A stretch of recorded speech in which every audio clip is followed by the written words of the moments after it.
Hello, everyone. This is Oscar from Crunch Crowd, and welcome to the technically second episode of Film Nerd Central, your Crunch Crowd film and TV podcast.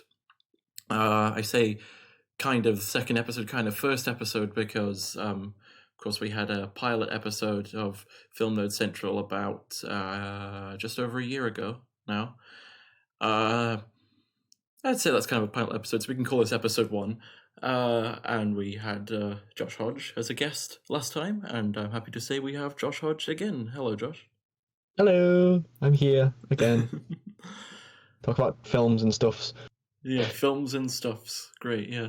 So we have a few talking points today. I think this will be about an hour or longer if we just can't stop talking about a particular thing.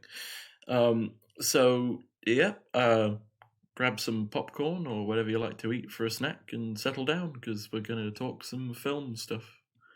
How are you, Josh? How's your film life been, if there's been much happening in it? Honestly, not much has happened since the beginning of the year, to be fair, but I watched quite a couple of things last year and since this last episode of the podcast, so excited to have a bit of a chat about them. Yeah, sounds all good. So I guess it'd probably be best to start with, it's 2022 now, everyone. We've just passed through the year of 2021, and there are a great many films released in 2021, more so than in 2020, definitely, because, especially in the latter half of the year, a lot less of them were delayed out of the year. So a few things did indeed come out. I didn't actually see, to be honest, that many films in cinemas. I didn't see any films in cinemas in the year of 2021, to be honest, but that's a separate story. But yeah, Josh, have you seen, they don't have to be from 2021, but have you seen any particular films in 2021 that stand out to you? Well, to me, as nerdy and weeby as this sounds, End of Evangelion particularly stood out with me. Well, stood out with me last year, because being the guy that I am, I thought, why not just get into this series, see what happens, and then turns out the film at the end of it is quite good. And the only problem would be you have to watch the rest of the series before it, which isn't a bad thing, but you can't really recommend a cinema go, oh yeah, go watch End of Evangelion, it's great. And it's like, to someone who's never watched... Half of it. Yeah. There's 24 episodes of a TV show to watch beforehand, so yeah. Yeah. Well, to be honest, I mean, I've not seen Neon Genesis Evangelion. I need to catch up with it. Well, I need to just watch it at some point and then watch the End of Evangelion. But if you want to watch it, I did just get the Blu-ray to watch at any given time, so if you ever feel like it, call me. That's brilliant. Yeah, maybe I will. Yeah, but yeah. So yeah, obviously this is not Evangelion that I'm talking about, but I felt a very similar sort of struggle, I think, with the MCU this year, just in that, to keep up, there is so much content that's out. Oh God. I mean, usually MCU films, it's like, well, as long as you go and... There's already 3 theatrically released films a year, and you go and see all of them. But, and that was already, like, quite a lot of MCU content. Like, at 3 films a year, I was already like, this is maybe a bit much, I at the end of the year of MCU films, I'd feel a little bit burnt out. That being said, I'm not, like, a major fan of the MCU in the first place, so I'm just a casual fan, really. But still, 3 films a year I thought was pushing it a little bit. But 4 films and 4 TV series in 1 year? Not just within the 1 year, within like the last half of it. Black Widow came out like I know. July, August, something like that. That's true, yeah. Since then we've had the remaining 3 films on top of that, plus all the TV series that they did, and it just didn't stop. I know, yeah, because it was like Black Widow in July of 2021. And then there was Shang-Chi in September. Obviously in January, way back in January 2021, there was WandaVision. March 2021 had To the Falcon and the Winter Soldier. Then the Loki series, also in July, if I remember correctly. Then the What If series, I forget when that exactly was. But later in the year, Shang-Chi in September, as I said. I think I said that before. And then, what was it? Eternals in November. Hawkeye in November also, and then Spider-Man No Way Home in December. So there was a lot. And as someone who just what you usually would just watch the 3 MCU films, like because they weren't too connected, as in not the films, but because these 2 series were never really connected. I to the main MCU storyline, I didn't watch any of Agents of Shield or Agent Carter when they were on, but still, it was a lot to keep up with this year. I watched WandaVision, and I'm currently watching through The Falcon and the Winter Soldier, but other than that, I've yet to watch the rest of it. I've watched one film and all the series because, well, everything but What If, because I didn't manage to click with that immediately. I might have to try it again at some point, but didn't take off with that one, and then only managed to get around to watching Spider-Man. The rest of them, I just kept going. It's 2.5 hours. I'm sure they're probably great films, but I just want to watch something else right now. Oh yeah, no, I totally get that. I mean, that's another thing, really. Just as a topic on the subject of films, I noticed in 2021, especially in the second half of 2021, films are getting really long. And that's not to say I have a problem with that. It's just an interesting observation to make.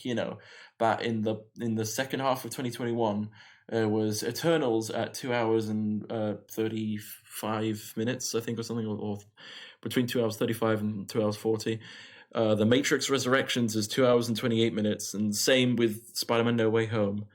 And then also House of Gucci was over 2.5 hours long, and so was the Last Duel was 2.5 hours, but I think having seen The Last Duel this year, which is one of my favorite films that we released in 2021, that warrants a 2.5 hour runtime, I think. But yeah, a lot of these films were just over 2.5 hours, and often, I suppose it's a small thing to point out, but often I see, 2 hours, 10 minutes, or maybe even less as being sort of the norm. But like, films are getting, the blockbuster films, like, they just are on a trend at the moment of being very, very long. Of course, now I feel that's Marvel's fault, to be fair. After Endgame took off and became the most successful film even ever at 3 hours long, everyone's gone, well, we can make a 2.5 hour film, it'd be fine. All the Marvel films do great, and they're that long, and no one cares, so just do it. No one thinks about pacing, time, actually just making a good film. Yeah. Well, I mean, as I said, I can't speak for most of those films as I've not yet seen most of them. But obviously, Avengers Endgame, that's a good point. It was 3 hours long, but then was also, at the time, the highest-grossing film of all time, unadjusted for inflation. It's Avatar again now because it was re-released in China in 2021, and that made it overtake again. Which actually, that's another thing that happened in 2021. I was just thought, okay, cool, but I remember all the buzz around Avengers Endgame reaching the top spot of the box office, and now it's like all for nothing. Yeah, well, it's been booted off by a re-release. I mean, congratulations, you retook the crown, but also you won because you put it out in the cinema a second time. Willing to bet if you put Endgame back out, it would take the place again. Yeah, I would say the same. Yeah, I'm pretty much. Yeah, I think pretty much. If you re-release either of those films, one of them is going to take the other out, of the top spot. Some films for me that stuck out to me in 2021, as I say, The Last Duel, I think, was really very good. I saw a really interesting film recently called Embrace Again, which is a Chinese film about the initial outbreak of COVID-19 in Wuhan, China, which there's been a few films to talk about the COVID pandemic in like a dramatic sense, as in like to depict the COVID-19 pandemic in a drama, but my judgment is perhaps not very fair since I've only seen one other COVID-based drama beforehand, which was Songbird, which was absolutely terrible.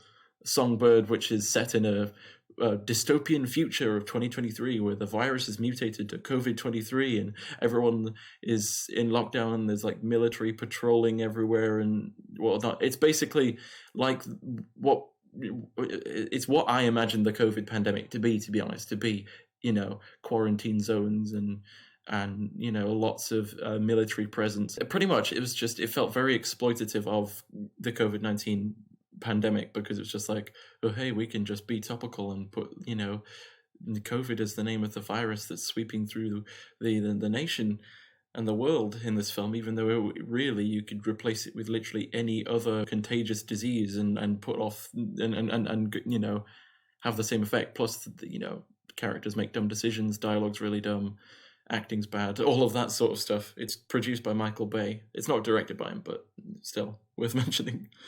Yeah, I mean, that'll explain it. Yeah. Yeah. Not to say Michael Bay hasn't made some decent films in the past. There's been a few. I mean, the first Transformers film wasn't awful. I don't mind the first Transformers. I don't even mind, to be honest, the action scenes of Revenge of the Fallen and Dark of the Moon. Everything else about those films is pretty terrible, but the action scenes are still pretty well done. But then I don't know if I'd really credit Michael Bay so much with those action scenes as I would the team of visual effects artists. Oh yeah, there's one thing you could compliment about those Transformers films is the VFX artists did pretty damn good on it. I know, yeah. With how complex you want to make Transformers look, if they're going to make them literally cars transforming, they do quite a good job of it. Indeed, without it looking too terrible. Yeah. No, exactly. So, on top of that, I think the Island was not too bad from Michael Bay, and then he's produced some other films that were not too bad, and mainly because of the director involved and the cast and everything, such as Bumblebee. Obviously was directed by Travis Knight and just produced by Michael Bay, but turned out pretty good and a lot better, to be honest, than Michael Bay's Transformers films. So yeah, I didn't watch that. That's the one I didn't get round to. I just stopped after the third one. Oh yeah. And then when I saw the Bumblebee one and went, well, it's by a different director, it might not be too bad. Oh, fair and enough. I just never got around to seeing it. Yeah, I'd say it's better than any of the Michael Bay Transformers films, but it's still not amazing or anything. It's directed by Travis Knight, who also directed Kubo and the Two Strings, the Leica animated film, which I think is really, really good and quite underrated. Not too many people talk about it now. I mean, there was some conversation about it when it came out, but not now, and I would highly recommend it. So yeah, it's another one for the list then. Yeah. I'm getting off topic though. Anyway, so some of the 2021 films I saw that I really liked. Again, not tons from actually the year 2021 that I saw. Josh, do you have any more to mention? I mean, I finally got around to watching some classic horror stuff during October after saying, you know what, I'm going to dedicate this one to watching some actually good horror films rather than just seeing what Netflix has to offer. Yeah. So I watched Halloween 1, Halloween 2, The Fly, which I would argue is probably my favourite horror film of all time now. Oh, wow, yeah. And watch The Thing as well, which was pretty solid, but definitely getting a bit dated. It's not awful. Yeah. And, you know, the practical effects are still fantastic and hold up pretty damn well for a 40-year-old film now. It's oh my god, yeah, almost. It's gonna be 40 years old this year. Yeah. There you go. It's it stands out. All of them still work. Obviously, some of the fear's gone a bit because bits. It's same with The Thing. We've all seen the bit where the guy's chest opens up and then gets his arms eaten off because it's the shot everyone uses when they're trying to show off The Thing. Yeah. So you've probably seen it just through it being a background thing in other media. Ruining those sort of things. But yeah, it was still fun. But The Fly impressed me a lot more than I thought it would. I was going in just going, it'd be a bit gory and it'd be a bit fun and whatever, come on. And then, Jeff Goldblum actually acted and I didn't know what to do. I was a little scared that he wasn't just Jeff Goldblum, he was actually like a different character. Yeah, well, I mean, I've not seen The Fly, but I know you were saying that, Jeff Goldblum not just being as usual, or Jeff Goldblum himself, that sort of thing. Yeah, I mean, there's still a bit of Jeff Goldblum in there, but as it goes along with him being the main character and the whole thing about transforming into a fly, he does a pretty damn good job. The film in general is very well made, and it has a nice plot, it has everything. Everything's just pretty damn good about it, and I can fully see why it became a classic. Yeah, well, fair enough. I mean, that is still one I need to check out from David Cronenberg, right? Yeah. Yep. And The Thing, I also watched The Thing for the first time in 2021, and it's fine. The creature effects and practical effects overall are really the standout of the film, rather than the story, characters, acting, horror sequences. A lot of it was just a bit underwhelming to me, I think. But I could see the appeal from the time, but I don't particularly think it holds up too well. I mean that's happened with a couple of films I've watched before, with Invasion of the Body Snatchers, being and everything around that. Contextually, yeah, it's probably quite scary, but that was back in the 50s, yeah, when there actually was a threat of, communists being your neighbors and everything going wrong and the propaganda going around at that time. So yeah, it might have been. In the modern day, we've all seen, oh look, it's a scary doppelganger that's evil stories by now. So it's just, obviously, back, I'm sure it was fine then, but it's one of those that's kind of been done so many times now, you kind of already know what's going on and aren't really bothered by any of the twists, because you've seen other things or other films that have done something more unique that makes it more relevant to the modern day. Yeah. And that's more impactful to the viewer. Exactly, yeah. And also literally the same thing, in that Invasion of the Body Snatchers was remade in 1978, and then a kind of remake again in 2007, The Invasion, with Daniel Craig and Nicole Kidman. So yeah, I heard that one isn't very good. The reviews are not very good on it. I've not seen it, but anyway, I do have it on DVD, so I'll watch it at some point, because, yeah, obviously, yeah, we're both quite familiar with Invasion of Body Snatchers, and yeah, it's not aged the best, but yeah, viewing it in the time, sure. And I think, to be honest, that moves me on to Alfred Hitchcock films, right? So I had to, I didn't have to, but I chose to watch a bunch of more Alfred Hitchcock films in the latter half of the year, or the latter few weeks of the year, to be honest, at the end of December, because I was working on an essay on Alfred Hitchcock films for my university course, right? And specifically, I had to pick out one Alfred Hitchcock film and analyze narrative and narration. And so, for any of you asking what film I picked Rope. It's my favorite Alfred Hitchcock film, and it's also just I don't know. The others, I always come away finding them a little overhyped, or I don't know. I don't really get on the hype or the appreciation for a lot of Alfred Hitchcock films the way some others do. Vertigo, I can understand. Yeah, there's definitely some great moments there, but there's also a lot of moments that haven't really aged very well. Psycho, I find quite horrifically dated in parts. Same with The Birds, I must say. I won't go too in depth with those, because obviously we've got to move on to our next topic soon. But yeah, I was not a huge fan of them. But Rope is really very, very interesting. It's set in one location, that being this apartment, where centered around two students, or former university students, I think, who murder a former classmate, and then put the body in a chest in the middle of the room, and then invite dinner guests around for a party. And so everyone throughout the entire film is oblivious to the fact that there's a dead body in the chest in front of them. So immediate suspense created with that setup, really, as well as the fact that it's also the earliest example of a film made to look like one take, in that there's very, very long shots that the camera will pan behind something in low light, or stuff like that, to mask moving on to the next shot, which those are not really the cuts between shots are not really very skillfully done. But anyway, that's my favorite Hitchcock film overall, and I must say I'm not the hugest fan of some of his other films, but some of them do have their merits. Anyway, that was longer than I expected it to be, going on about those. But anyway,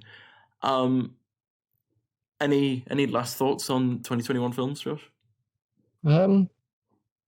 Actually, yes, I did. I forgot what Soul came out this year. Was it last year? That was technically last year, I think. As in 2020. I think that was a 2020 film, yeah, but Soul's very good. Yeah, I watched that. It was definitely at some point this year, because I don't think I watched it during 2020, and that was a fantastic film. That's probably the best thing Pixar's done for a while, if I'm honest. I'd agree. I haven't watched anything else, but it was original, it was just fun, the music was great, it looked goddamn fantastic. I would agree with that. Yeah, I watched that towards the end of 2020. I think like on the 27th of December, and yeah, really really impressive. I would agree with you. Yeah, one of Pixar's best films in years. I can't comment on Luca from this year, Pixar's Luca that they put out this year because I've not seen it yet.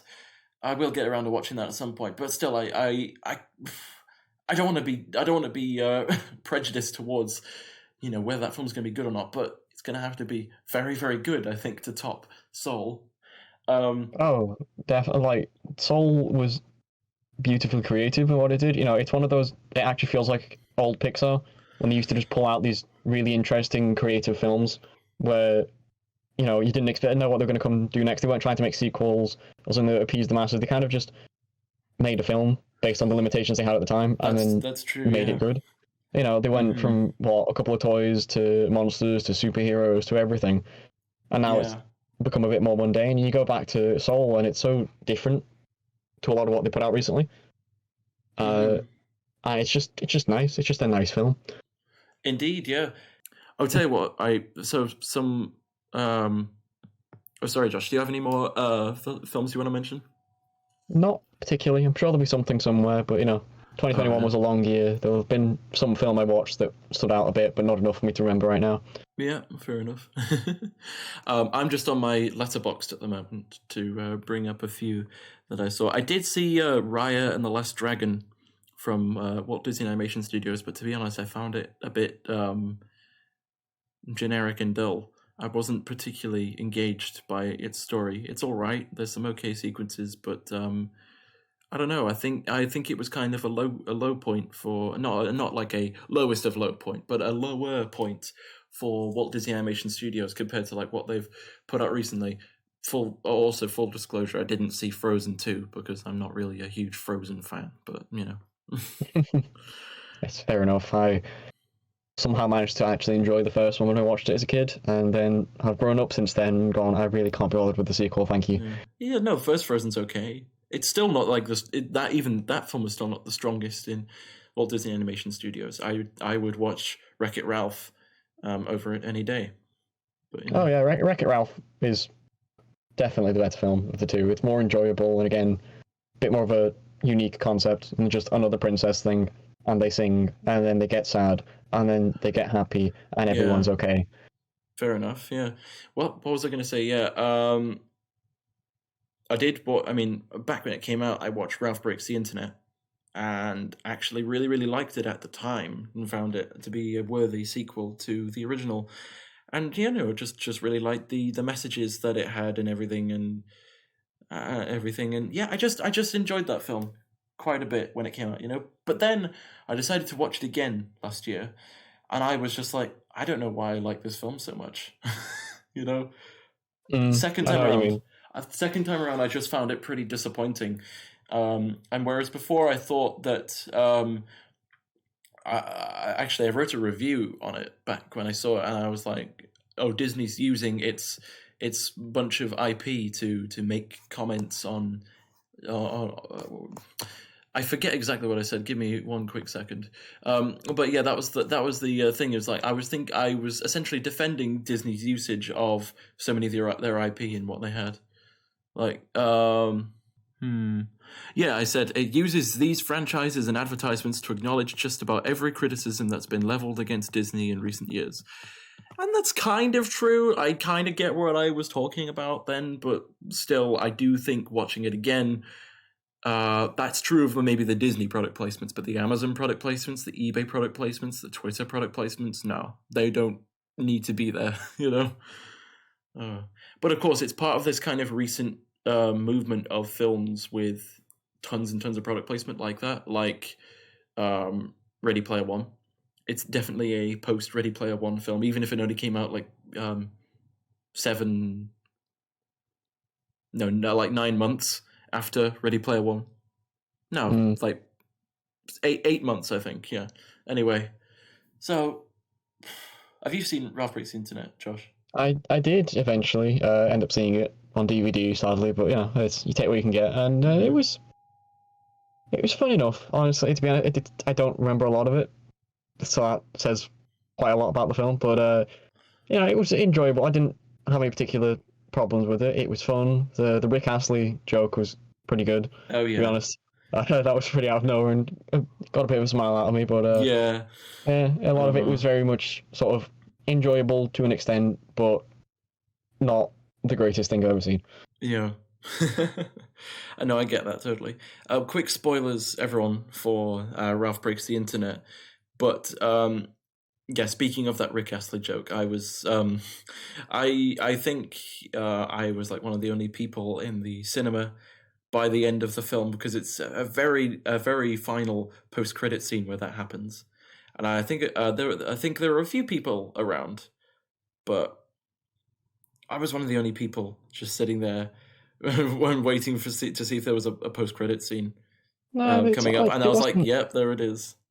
it wasn't just a post credit scene. It was like an entire plot point when they made it, because the whole thing is Ralph gets popular through the internet, and the popular thing that he does is he sings "Never Gonna Give You Up," and that's the video that goes viral. The post Wait, credit scene is just a full unedited version of it. I don't.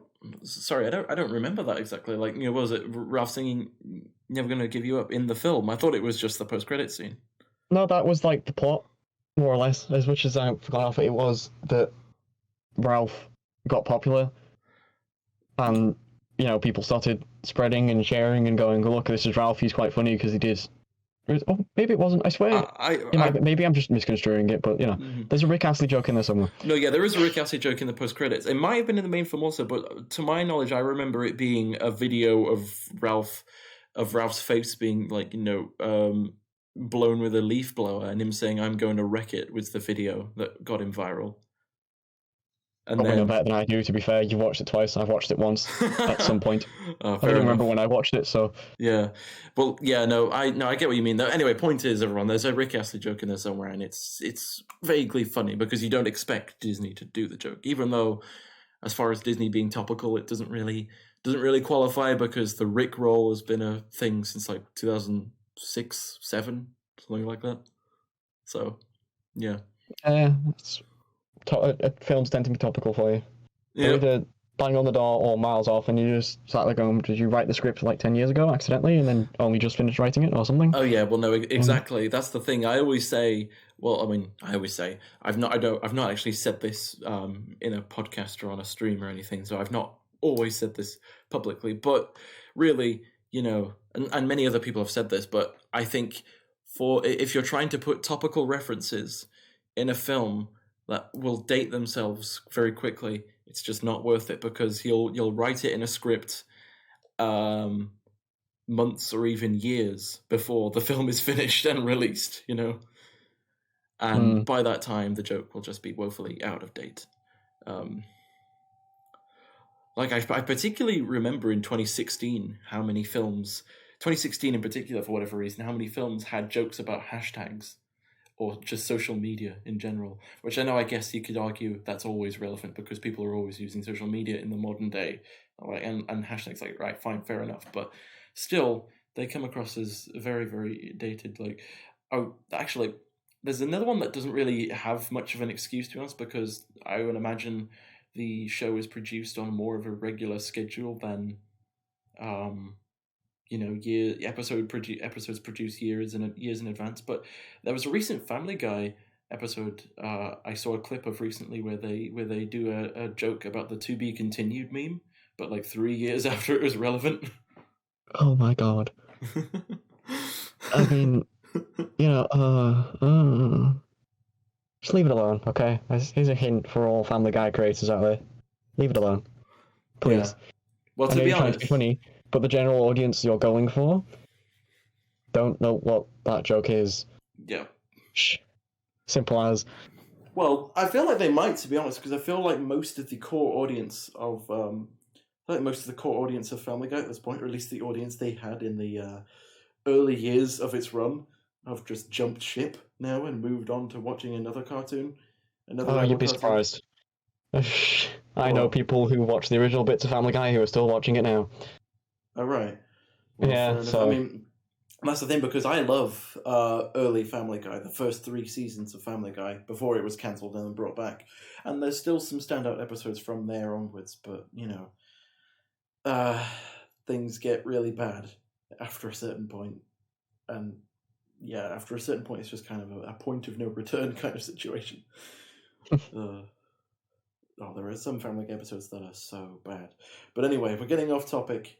Yeah, I think that pretty much covers 2021 for me. Actually, well, one more I saw on Disney Plus, Free Guy, with Ryan Reynolds, Jodie Comer, and Taika Waititi, which, by the way, was an amazing cast announcement. And when I remember that cast being announced, or I remember just finding out about that cast for Free Guy, and I was like, "That's an amazing cast. I'm intrigued." And then the plot is about an NPC in an open world game, and I was like, "All right, well that may not be done so well." And to be honest, there's still a lot of things that I don't know, are a bit dumbed down for perhaps those who are not who don't play video games, and yeah, I guess that was to be expected. But Free Guy is not too bad, to be honest. I enjoyed aspects of it overall, and Taika Waititi is very funny as usual as the head of a game development studio. Yeah, so he's quite funny in that he's not, he's not as funny as he is in the films that he writes, but I feel like that's just a given. But yeah. Yeah, I think that's about everything I've got to say about 2021 films. It's just a last check of my letterbox, see if there's anything else that was...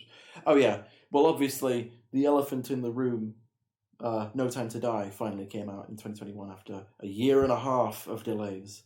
And I very, very much enjoyed it. I think it's a really, really good conclusion to the Daniel Craig Bond films, though I can't really comment much on how it how good it is in relation to past Bond eras, since number one, I didn't live through them, and number two, I've not seen that many of the previous James Bond films. Something I need to catch up on, definitely.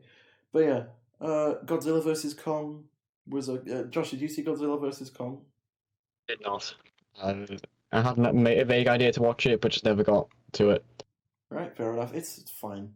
It's okay. It's could be better, could be worse. It's better than Godzilla King of the Monsters, I think, because it at least concentrates a bit more on the monster action that everyone came to see the film for. Yeah. And Robin was a really cool, really sweet Aardman animated short film that came out on Netflix in time for Christmas. I would highly recommend that for next holiday season. And The Beatles Get Back was a really good music documentary about the Beatles. It is a bit of a long one. It's a long sit, definitely. It's released in 3 parts that total about 7 hours and 45 minutes, and most of it is just the Beatles recording songs. Was a little bit tough to get through at times for me, just because it can get pretty mundane, but I kind of feel like that was the point, to sort of capture the mundanity of a full day of song recording in a studio. So yeah, and it ends in a rooftop concert sequence that's just really, really impressive.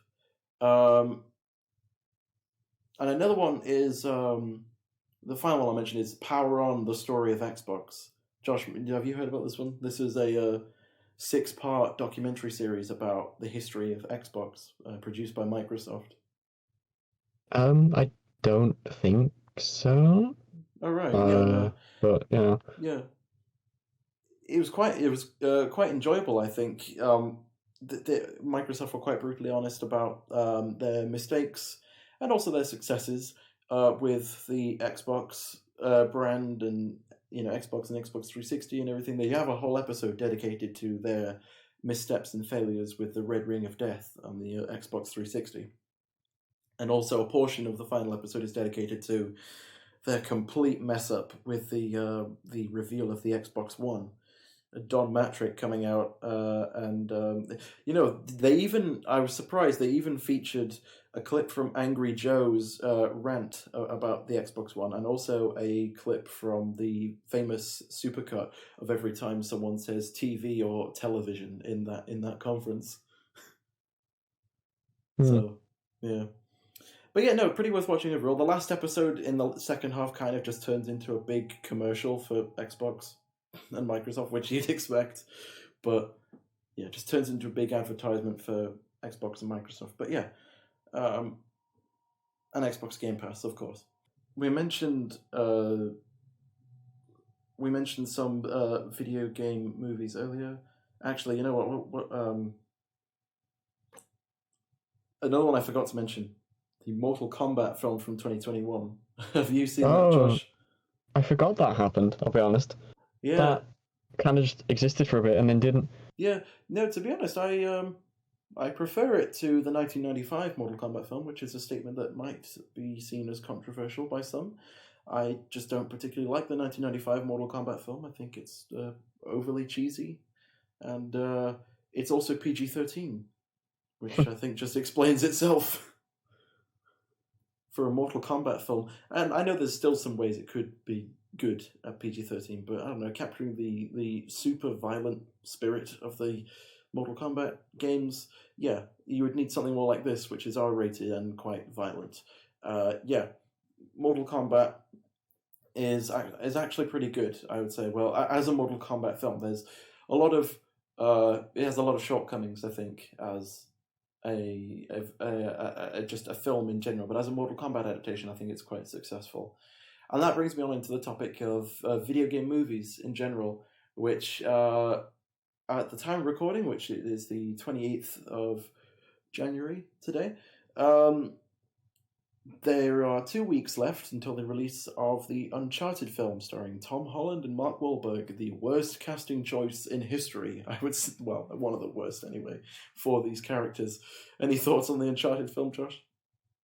I mean, I might watch it, I might not, as someone who was never the biggest fan of the Uncharted games and just sort of played them and went, they're alright, and didn't see the big hype behind them. Seeing a film doesn't bother me too much, but I mean, as you say, the casting choice is a bit strange, given everything, because, well, you know, Sully should have grey hair.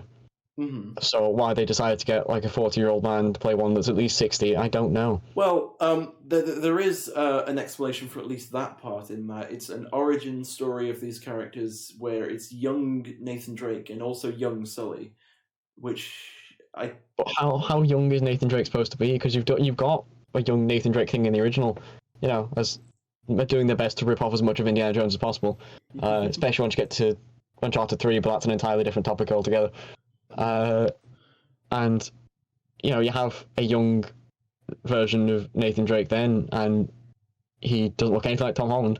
No, that's true. That's true. Yeah, that. Yeah, you haven't. And, you know, Sully and Nathan aren't exactly the best of friends until a bit later after that. So that's true. Yeah, but that's the thing. It's at the beginning of Uncharted 3 that there's a flashback sequence to young Nathan Drake walking around and trying to, I think, document some history or find treasure or something. I forget what he's actually doing at the beginning of Uncharted 3.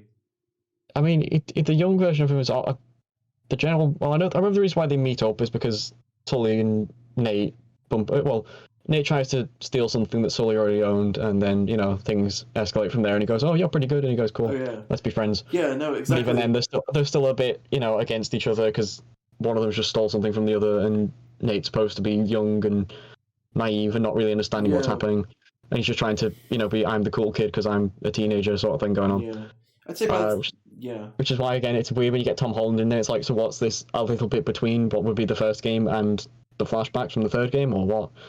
Yeah, I know. It's so really all I see is it's trying to create its own continuity in the Uncharted franchise, really. Because if you watch the trailer, I've not seen all three of the trailers, but if you watch the first trailer anyway, they have the stowaway sequence, or essentially a recreation of the stowaway sequence from Uncharted 3, where Nathan Drake is holding on to cargo while being propelled out of a plane at high speed, you know. Except not over a desert landscape in the Uncharted film, strangely. Because obviously I guess it's not trying to recreate the exact plot of Uncharted 3, but nonetheless, there's that in there. And then also, Chloe Fraser is in the film, strangely, because, I say strangely because young Nathan Drake and young Sully will not have met Chloe Fraser at that time, again, as to why I think it's just trying to Well, create its own narrative. maybe they would. There's obviously, at least from what they say in Uncharted 2, there's some form of relationship between the two, so they may be trying to do something, find a love interest for Tom Holland to, snog at the end of the film. I don't know. Yeah, you know what? I mean, it would make sense if they're trying to do, if they go as generic as it seems to be going, it would make sense to have Chloe in it. Yeah. As the sort of attractive female star to get all the men in because, pretty woman, that sort of bit. Well, the sidekick character, yeah. Yeah. Well, yeah, that's the thing, though. That's not necessarily the thing. What I'm trying to say is, like, the thing about the casting choice, as well, is like I can maybe at a stretch buy Tom Holland as young Nathan Drake, but I don't care if it's young Sully, old Sully, any kind of Sully. I cannot buy Mark Wahlberg as Sully. He's just not Sully. You watch the trailer, he's just playing Mark Wahlberg. He's just playing himself. They need someone famous in it to get people to come in, apart from Tom Holland. I know, because obviously, Tom Holland wasn't famous enough. I know, but the thing is, if you wanted to not do an origin story like this, right, with the younger versions of the characters, there's so many actors that could I think there are quite a few actors working right now that look like Sully. That would be good candidates to play Sully. Get, I don't know, Kurt Russell, Jeff Bridges, someone like that. You could get some of the original actors in anyway. To be fair, as much as they probably don't want to, Nolan North is not exactly known for his acting, but when they did the originals, they used, the voice actors for the mocap when they were filming it. So they're at least there, and then you'd have the voice as well. I know, yeah. Well, that's the thing. Yeah, the only thing I would say with that is, Nolan North. I forget the name of Sully's voice actor. So you have Nolan North and Richard McGonagall, but the only thing I would say there is the physicality of many of the action sequences. I think maybe might not be in many of in those actors' playbook, really. That's the obvious thing. Obviously, Nolan North is now an extra 10 years older than he was back then. Yeah, he's getting on. I feel like he's like 40, maybe 50 at this point. He's getting places. Yeah, I think he's in his 50s, to be honest. So he's not exactly able to pretend he's a 30-year-old and run around anymore. But even then, could have made it animated. No one would have complained. You could have done an Uncharted film and released it in cinemas with realistic CG animation, just as you would have done mocap CG animation, just as you would have done a new game. But then, to be honest, this kind of rolls back to the point of: is there even a need for an Uncharted film in the first place? I would argue no. Oh, it's just they're trying to get in with it. Borderlands is getting a film now at some point. Yeah, which I've just been watching the cast get announced for, slowly going, what have they done?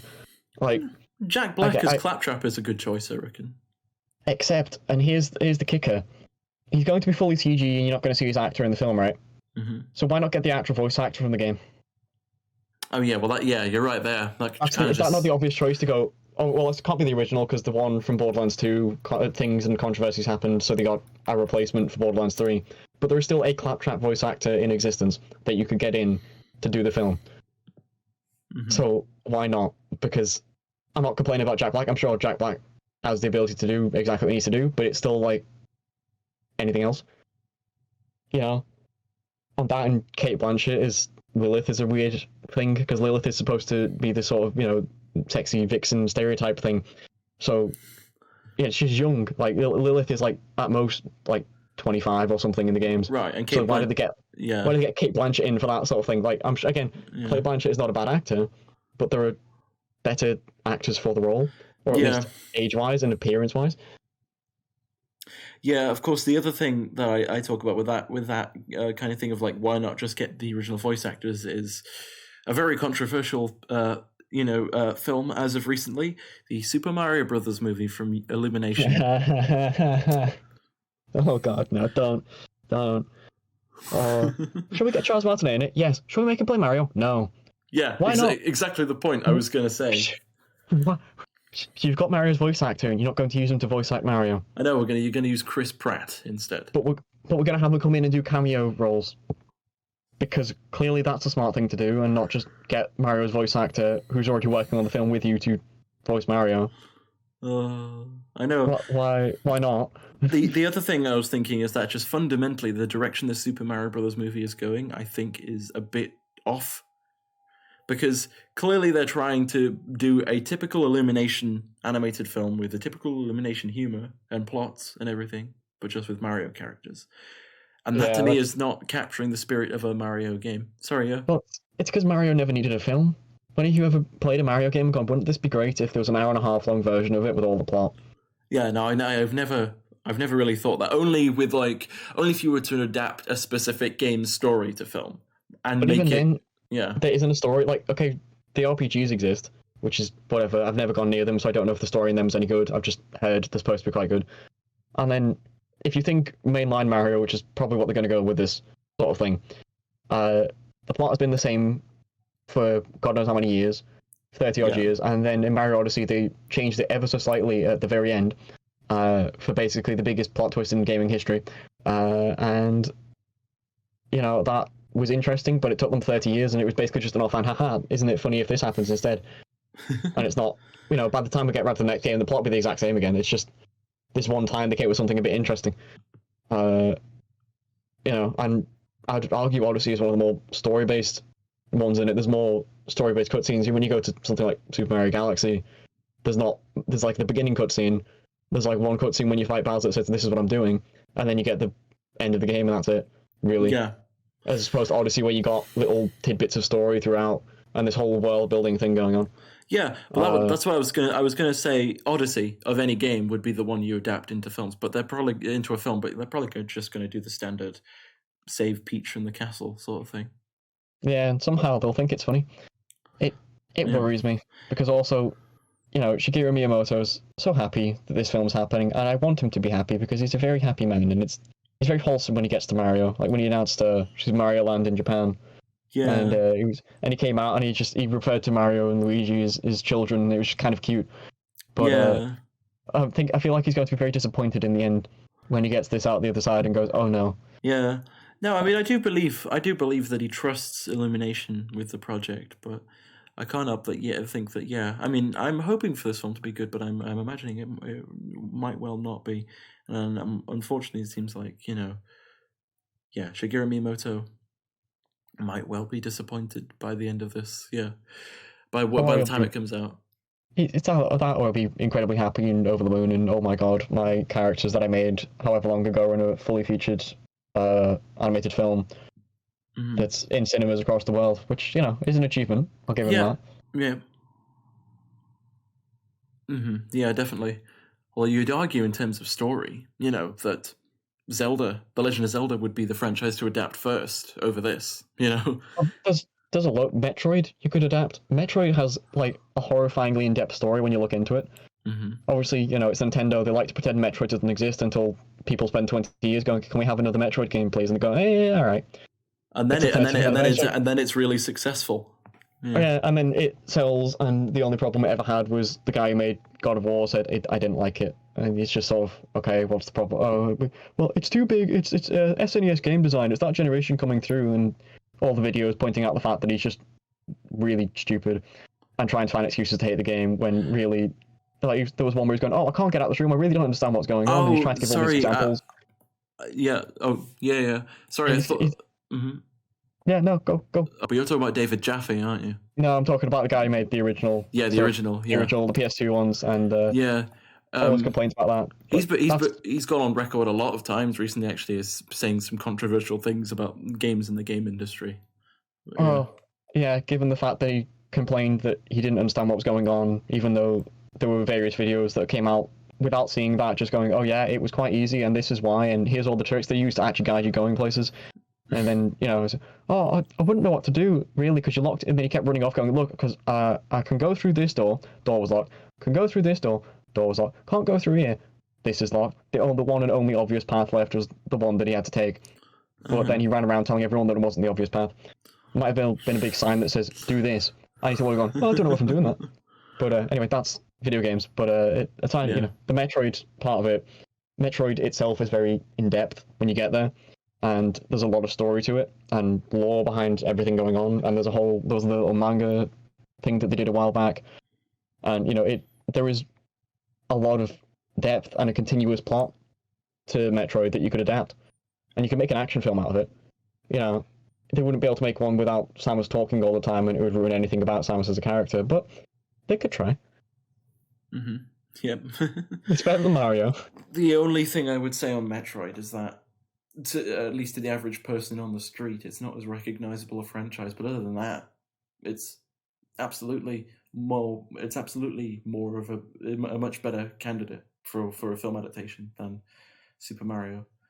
The Super Mario Brothers franchise. The main thing I was going to say about it, though, is that the dialogue in Super Mario Brothers games is usually either conveyed through text or is basic sort of sounds, And so Charles Martinet saying a thing in a microphone and everyone going woo afterwards. Yeah, exactly, yeah. So I think the notion of doing a whole Illumination, film with, if it's going to have Illumination style dialogue, and especially if it has all those goddamn stupid Illumination, pop culture references, I think it's going to. Oh god, if it does that, I'm going to be waiting for reviews likely on this. But if I find out there's any awful pop culture reference in it at the time, I'm leaving. I don't care. I don't care if the rest of the film's fantastic. I'm out. You mean if you're actually in the cinema watching the film and you hear something like, you're like, right, I'm leaving. Well, yeah, I probably will, because you can't just put Gangnam Style and they go, haha, look, Mario's doing Gangnam Style. It won't be funny. No one will find it funny. It'll be the most painful thing you've ever done, and I will leave. I know. Well, to be honest, actually, that's maybe something to look out for in 2022, right? Because it's going to be soon 10 years since Gangnam Style was first released. Which film is going to put some sort of, it's been 10 years kind of Gangnam Style joke in their film? Oh, it will definitely be an Illumination film, considering the tendency to do that sort of thing. Illumination is a likely candidate. Well, speaking of Illumination, Sing 2 just came out. I don't know anything. I know. I don't know much about it. I never even saw the original. I just didn't know it was a thing happening until I saw the side of a bus and it said Sing 2 and I went, oh, why? Yeah, I saw the original. It was serviceable, fine. Cheesy, very cheesy, but, in the Illumination film canon, it's certainly not the worst, but it's certainly not the best either. And the best to me was, the original Despicable Me. The original Despicable Me was, actually fun and entertaining, and then they milked it. And now we are, four films in? Probably a fifth one on the horizon. Yeah, well, if you count Minions, then fourth and a fifth on the horizon. Despicable Me, 1, 2, 3, and then Minions, and coming soon, Minions: The Rise of Gru. So yeah. Oh, I actually Minions 2: The Rise of Gru. Yeah. I actually didn't know there was a sequel coming out. I just assumed there was going to be another one because it was too popular to let go. Oh yeah, no. There's a second Minions coming out. The first one didn't do that well. What? No, yeah, it did. Oh, not critically. But in terms of box office, it made over $1 billion. I don't know, I just remember it sort of disappearing rather quickly. It happened, everyone went, okay, there's another Despicable Me film. Everyone went to watch it, everyone went, that was boring. And then didn't talk about it ever again. That was exactly my reaction, to be honest. I saw it, I was like, very mediocre. Yeah, I didn't watch it again. Josh, I need to quickly go and I need to quickly plug in my PC to charge it because the battery's running rather low. But whilst we're talking to you, whilst we're on this topic of video game movies, do you have any personal favorite video game movies of? And I understand these films might not be actually very, very good, but just good in the context of video game films as a whole. I mean, if there were two, I could name two that I would consider at least a standout or a bit more impressive than most. And that would be Rampage from, what was that? That must have been 2016 then? It was 2018, I think. 2018, God. Time is moving. So 2018 with The Rock. For as much as a generic film that we all knew exactly what was going to happen in it, sort of thing, it was still fun enough in the same way that if you watch Godzilla, you expect Godzilla to turn up and blow things up, and then that'll be the end of the film, sort of thing. But it was fun enough, and then it's just sort of, it's a video game movie too. It's like, oh, that's pretty cool. And then obviously the Ratchet Clank film, which stands out to me because as a massive Ratchet and Clank fan, it was just cool to see that happen. Yeah. But as a film on its own, I don't think it's the best. If you give it to, it works okay. But I feel a lot of the enjoyment I ever got out of it was, this is Ratchet and Clank, this is cool, and watching some guy get really, really happy because they put the fan-created weapon in it as well. Oh yeah, which is the spiral of death, right? Yep. Yeah. After that competition, there's a kid who's go, oh great, it's in a game, and then he how many years later, 6, 7 years later, it turned up in a film as well. I know, yeah. So, well, whether it's all the film is another question. The Ratchet and Clank film is something I want to talk about in a bit more depth, I think, because obviously, yes, we're both major Ratchet and Clank fans, and yeah, it's a marvelous, wonderful game franchise. Everyone, for those of you who haven't played any of the games in it yet, just maybe start, if you can, start from the original trilogy. There's my advice for you. Yeah. If that means you have to skip the first one, don't blame you. It took me a while to get around the first one too, but 2 and 3 are absolute classics. Get on with it. Absolute classics indeed. Yeah. If all you have to play on is a PS4 or PS5, the 2016 reboot is an acceptable place to start, I think. If you have a PS5, just get on Rift Apart. Then no. To be honest, to be honest, if you have a PS5, play the 2016 reboot if you want. But the bigger recommendation is just play Rift Apart. Yeah, it's amazing. It's very, very good in my opinion. Yeah, but the Ratchet and Clank movie, I'm glad that it exists. I'm glad that it happened, that it came out in cinemas. I was able to see it in cinemas. I saw it 2 times in cinemas, and 6 more times at home. And yeah, I'm just glad that was the thing that happened. That said, I think it was a major missed opportunity for what it was. Oh yeah, it did obviously feel like they were also trying to bring in an audience with it as opposed to the fans. Yeah. So it has that sort of, we're making a kids film thing to it. Nothing's very interesting. The crude humor from the original's obviously missing, but to be fair, the crude humor's gone for a long time now. Yeah. And it's a bit sad to see.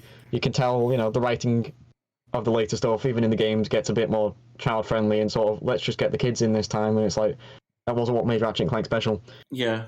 What made it special was obviously the weapons, but the writing was pretty funny. And then you got older, came back when you understood some more things, went, it's even funnier than I thought it was. I know, yeah. Well, that's what I really like about the original Ratchet and Clank trilogy, that kind of off-kilter underground feel, underground mood and vibe to everything, and then just the humor sort of being very quirky and a bit, it'll fit with the tone of the situation as well. And I don't know, various bad guy speeches and everything in the original trilogy. I'm remembering, for example, all of the Drek speeches in the original, or the Thugs for Less speeches in Ratchet and Clank 2, or Nefarious bugging out and playing clips from Lance and Janice in Ratchet and Clank 3. You find that ultimate Supreme Executive Chairman Drek. Supreme Executive Chairman Alonzo Drek. Yeah. So yeah, played by Paul Giamatti in the film, and it's not a bad recasting, to be honest, but it is certainly a completely different Drek that they were going for. Yeah, because it's in that child friendly bit. He doesn't feel as scary and as menacing in this. Obviously, he was never terrifying in the original, but he was a bit more on the menacing side, and he actually felt like a meaningful villain. Yeah, he was a bit scary, and then you get this modern Drek, and he's just a bit goofy, and it's like, I'm not particularly scared of you. And, they gave him actual pupils, which made him even more human, and it's like, that's true. Yeah, the blue eyes of the original Drek, plus Kevin Michael Richardson's super deep voice to the character, just added a lot, I think, but obviously I acknowledge that Kevin Munro wanted to do a completely different portrayal of Drek for a Ratchet and Clank movie, and Paul Giamatti for that is not a bad shout. He's not bad. Everyone, and that's the other thing, voice acting in that film is generally serviceable. Everyone turns in their work of voice acting and does very well, especially the original voice actors, James Arnold Taylor, David Kaye, and Jim Ward, and Armin Shimmerman. They're all very good, as you'd expect. Yeah, they're still there. They're still kicking about. They're still trying. Although Yeah. Jim Ward's having a couple issues at the moment, sadly. He won't be returning to voice acting. It doesn't seem like he's retired from that, unfortunately. But No, the end of the true Captain Quark. I know, yeah. Scott White in Rift Apart was his replacement in Rift Apart. He's okay, but you know, I do. He also doesn't speak very much in Rift Apart. He also so doesn't speak very much in Rift Apart. Yeah, I feel like it's just it's immediately obvious that it's not him. But they did. I've seen it happen in a couple of games. There's me going on my weird nerd rants, but Persona 5, the English voice actor for the original version, one of the characters died at one point, so they had to get another person in, but they used that as part of the plot to an extent. Whether that was the initial intentions or not is another question, because obviously Japanese voice actors are a bit different. But they tried to make it work, and it works to an extent. It just means that in Persona 6 it's going to be a bit weird because they don't have an excuse anymore. Right, yeah.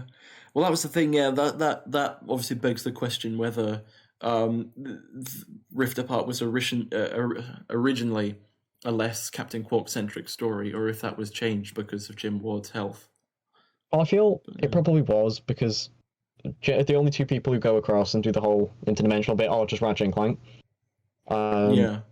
With the replacements for the rest of the cast being the interdimensional counterparts. Yeah, so, the only thing is probably the Captain Quantum sequences would have been a bit different, but that's it. It would have been, more Captain Quarky, but again, that it worked a bit because he may have just had a different voice because he was a character from another dimension, so it works out fine. Yeah, fair enough. But then, how do you explain that in the next game? Yeah. Then it falls apart because then you have to constantly come from that, but that's unimportant. Who cares? So when the next one comes out, I'll buy it anyway, so... Yeah. But anyway, the Ratchet and Clank movie was pretty disappointing overall, just to wrap that up, really. Yes, the crude humor wasn't back, and as you said, it wasn't there for a while. It's not been there in the Ratchet and Clank series for a while. I think it was kind of there in some aspects in Tools of Destruction. It was there. It was still going. That was when they wanted to call Crack in Time clock blockers and things like that. They were still trying to go for the inappropriate titles at the time. They just also started losing the humor. Yeah. There's still some very funny moments, I feel like, in the Future trilogy. Oh yeah, there's still the opening cutscene from Crack in Time is still great. I realise it's the Future Saga, of course, because we count Nexus into that as well. And Nexus is not really too good on humor, I don't think. But Nexus is very, very, very safe as a game. Yeah, to be honest. Just as a game overall, yeah. Yeah, it was let's make a short experience. Doesn't take too much. Ended up with a lot of reused assets, reused mechanics throughout the whole thing, and then the writing wasn't particularly interesting. The characters weren't anything special. It didn't go very well. There wasn't a variety of anything, really. There was a couple of bits and bobs, and it was about it. It does try to go somewhere with its story, to be honest, at a certain point, but then it's over. Yeah, that's the problem. It was too short. It could have had a decent story, but they wanted to make a short game, so they couldn't make the story work for that. Yeah. And, it just ends up being like, per planet, you hit an extra dramatic point. Each point about the whole storytelling graph or whatever, you start, your rising tension, your conclusion, all that. It's just covered per essentially mission of the game. There's about 5 of them, so you just kind of hit each bit and go, right, so this is the sad bit, this is the bit where everyone gets together, this is the end of it. Okay. Yep. Yeah, pretty much.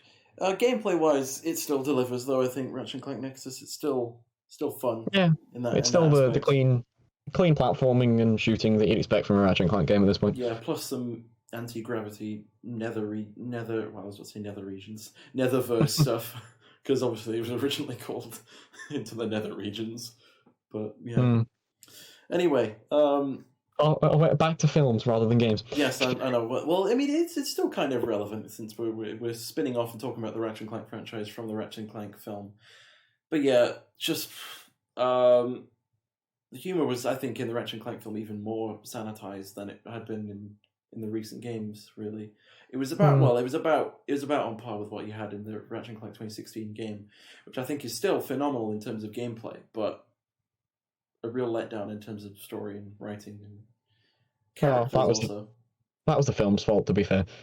Yeah. He had to make a game around a film that was also a salvage version that was supposed to be a remake of the original game. Yeah. So yeah.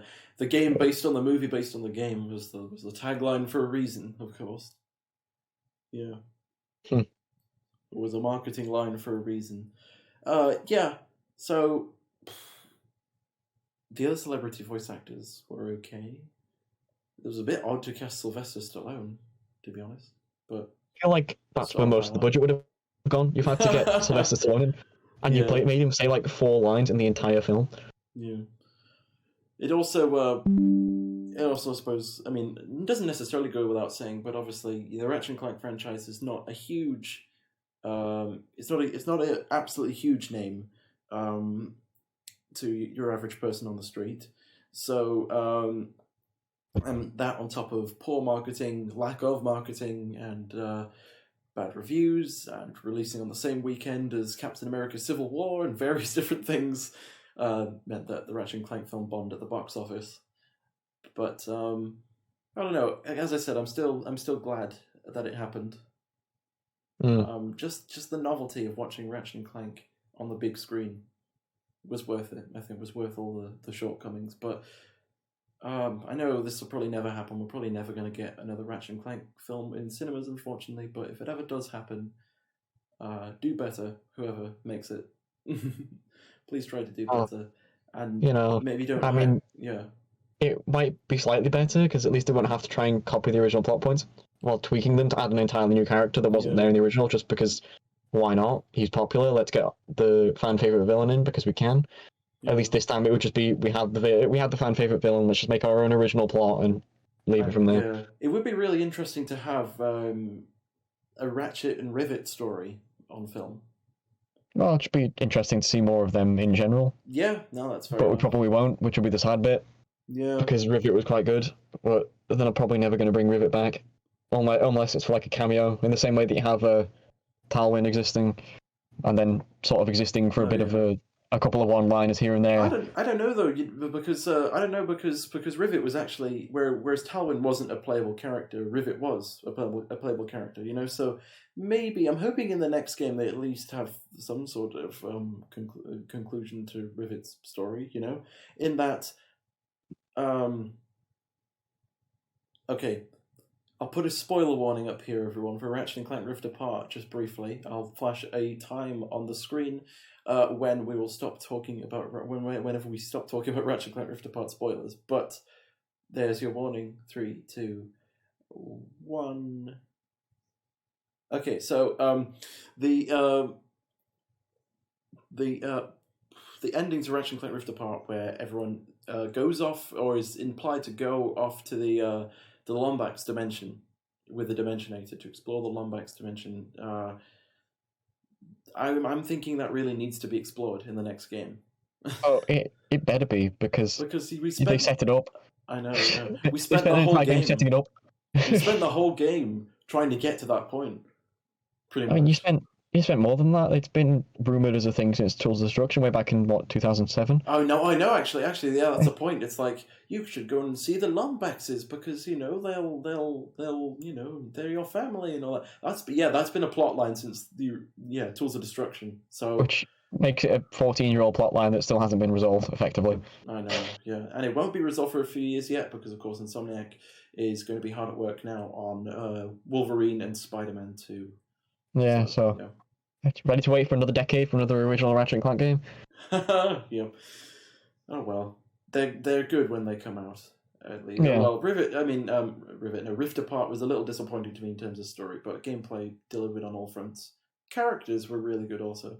But anyway, back to video game films. Are there any other video game films that stand out to you, Josh? Yeah, as you were saying, Rampage, I think, knows what it is, and yeah, Rampage goes accordingly. Yeah. I mean, it's impressive they managed to make a game out of it at all. Not a game, film out of it at all. It's impressive they made games out, but impressive they made a film out of just an arcade cabinet. It's like if they made an entire Space Invaders film and it wasn't terrible. Mm-hmm. But it's... Yeah. They did what they could with it, and it was very basic in its execution, and you go, well, let's see, it's The Rock with a giant gorilla and a giant crocodile. What else is really happening here? Yeah, well... It was a crocodile, and it was a wolf, wasn't it? That was like a giant wolf monster. Yeah, and all these big monsters in it, and it's like, it's fun enough. And also the gorilla, obviously, yeah. as you said. But it is fun enough, yeah. And I think it's got kind of the trait of many of those 90s, or it's like a lot of those 90s video game adaptations where the games that they're adapting have very simplistic stories, and so they have to invent a lot for the film to expand it out into a theatrical format, like the original Super Mario Bros. Movie from 1993, the original Super Mario Bros. Movie from 1993 with Bob Hoskins and John Leguizamo, and also with the Double Dragon film, and just various others. They had to invent a lot. The Street Fighter film. Oof, that one's really bad, in my opinion. I know a lot of people enjoy it as a so bad it's good experience. I can't even enjoy it for that, to be honest. But, yeah. That happens. Yeah. So, Resident Evil obviously has a storied history in film. Oh, does it have a history? Yeah. It has several animated ones, which, I mean, the animated ones are quite funny, to be honest. The CG animated ones, yeah. Yeah, the first one, or at least the first, and as far as I'm aware, is the first one. Degeneration. Which is just focused on Leon, was a very by the numbers thing, but it was fun enough. Nothing special happened in it, but whatever. Some very cheesy lines though, as well, as you'd expect. Well, yeah, the cheesy lines. See, they get away with it now, and they start doing a bit more because of Resident Evil 4 and the popularity of that. There's a lot of cheesy lines in that, and a lot of not very good dialogue that's just kind of funny anyway. Yeah. And a bit of the over-the-top action stuff, which is again why Leon became sort of a fan favorite, because he was the protagonist of that, and it was all have you. But then some of the later animated films are just there's blood everywhere, and there's just like people doing like gun kata, and it's just a bit kind of like. Do you remember this is just a film about zombies, right? Remember this was like about being really slow and walking around a mansion really carefully while trying not to shoot anything, just in case you wasted ammo. That was just sit there doing backflips with machine guns, because why not? No, yeah, exactly, yeah. I've not seen all of the animated films. I've only actually seen one of the animated adaptations. I've only seen Degeneration, but after that there's Damnation, and then Vendetta also. But I have seen. You know what? I used to be able to say I've seen all of the live-action Resident Evil films, but I can't say that anymore because Welcome to Raccoon City just came out a few months ago, and which is another reboot at the Resident Evil film series, or Resident Evil in the medium of film as a whole, And reviews are bad, as I would have expected. It's directed by Johannes Roberts, who made 47 Meters Down. So. Yeah. Oh no! I didn't even know this film existed, and now I'm really worried that. Oh no! Oh, well, Resident Evil 47 Meters Down. The new Resident Evil film. Oh dear. Yeah, no, it came out in December, and is that a whimper, really? I think it has Lisa Trevor in it, and that's just kind of sad. Because Lisa Trevor was like part of the remake of the original. And everyone liked her because she was just cool, but it is. Right.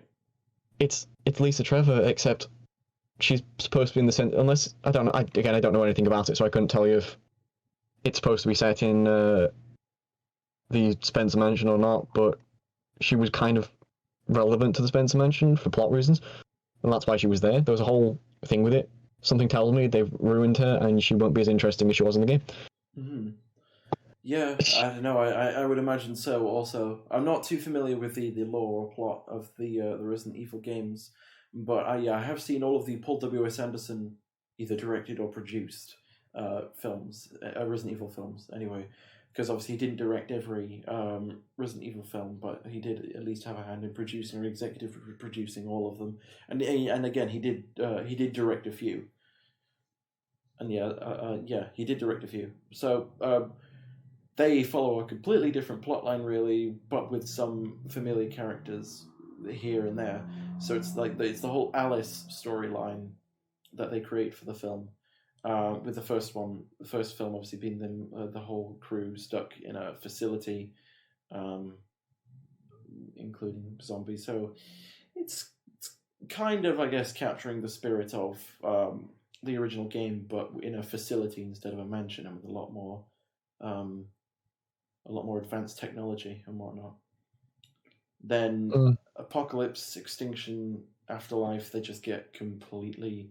Well, Apocalypse and Extinction, it's like Apocalypse is, I think, based in also a lot of facilities and buildings and whatnot.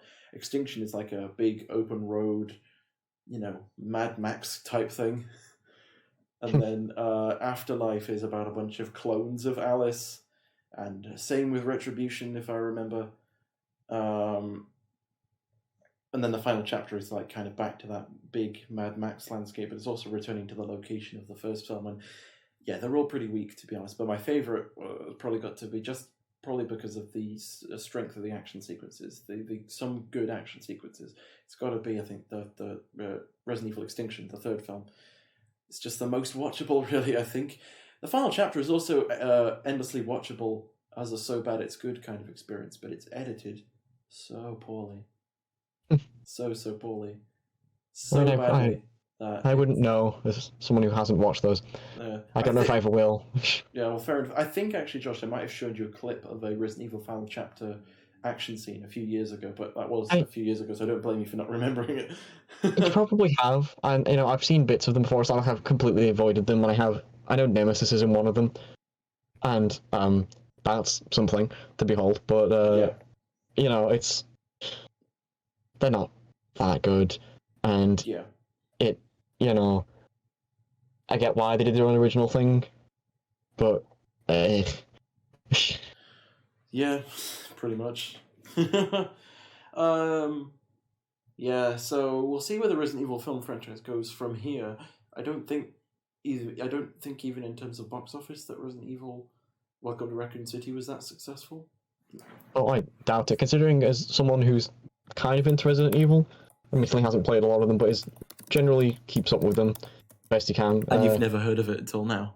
Yeah, exactly. Or may have vaguely heard of it and gone, that's probably some game somewhere, or something like that, just off the hand thing, but it's so not popular, but even I didn't notice. Again, I'm not a major fan of it or anything, but I've just bought Resident Evil 4 VR and was playing the original Resident Evil 4 anyway, just as a thing, and I'm enjoying them. I'm Resi 7, Resi 8, I'm aware of things. So you think someone would have heard of it by now. Yeah.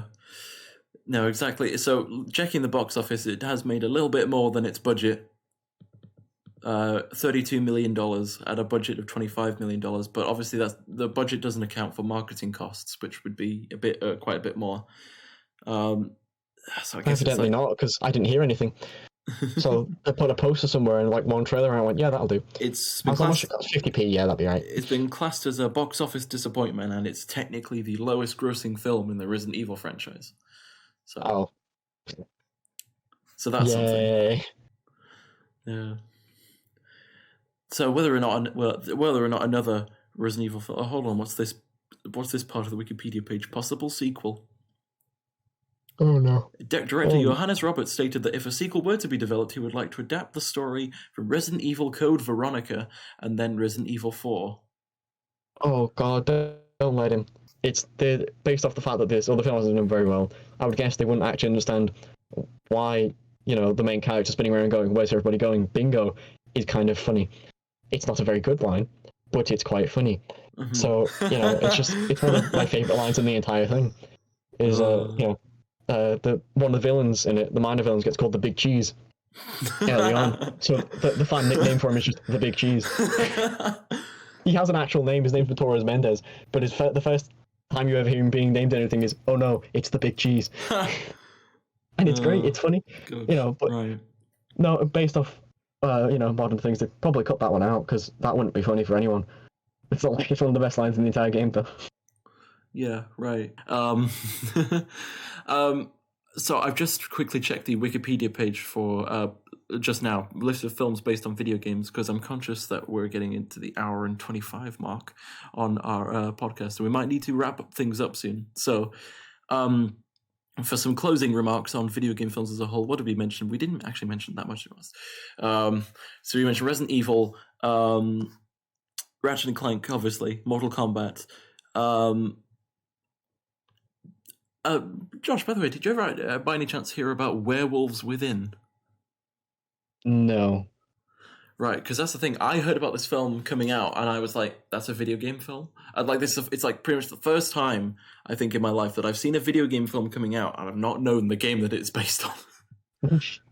Because Werewolves Within, it's like, what's that? So I looked it up. It's a obscure one-off VR party game from Ubisoft that they decided to adapt into a horror film. Why?